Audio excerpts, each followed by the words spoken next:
The people that it comes most naturally to are the people that have suffered that themselves. So in a case of like a domestic violence victim, maybe the conventional wisdom would be, oh, as a prosecutor, I want to have other victims of domestic violence on my jury, right? Because they will empathize with the domestic violence victim and not the perpetrator. Well, those same people can they even imagine that somebody would take advantage of the system? Yes, they can, because we can show them the evidence that proves that that person's a liar, and when they learn that, fire and fury. Oh my goodness, they are the best defense. They're gonna hold that person to account because they are making real victims less worthy of attention because they are screwing up sort of the equilibrium of a just society. It's disgusting. I mean, they're basically, a fake victim is basically using the actual suffering of real victims in order to get their way. And they're taking advantage of real victims. But what else do victims of domestic violence know? Almost universally. Who do they know and what do they know about someone? They know that there are people in this world that will use force and power to get their way. That's what domestic violence is. It's about one of two things. It's about control or explosive anger. Explosive anger is about a lack of control. So it's really all about control.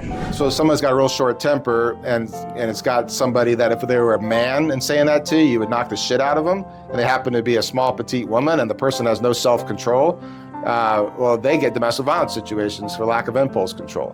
Okay, a lot of times those people have lack of impulse control, mitigate for that by controlling others, so they often have that aspect too, in my experience.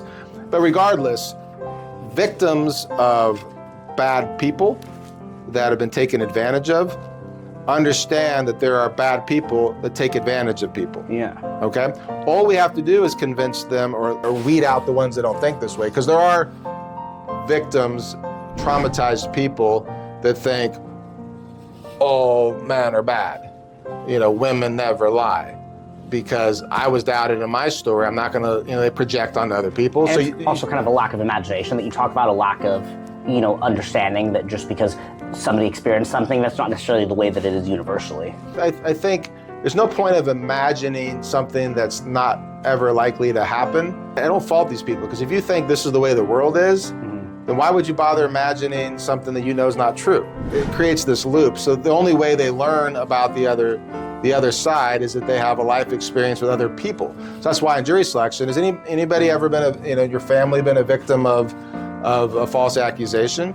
And now you start hearing, oh yeah, my nephew, he was going through this divorce and he was accused of this, and then he got his kids taken away and the judge didn't believe him.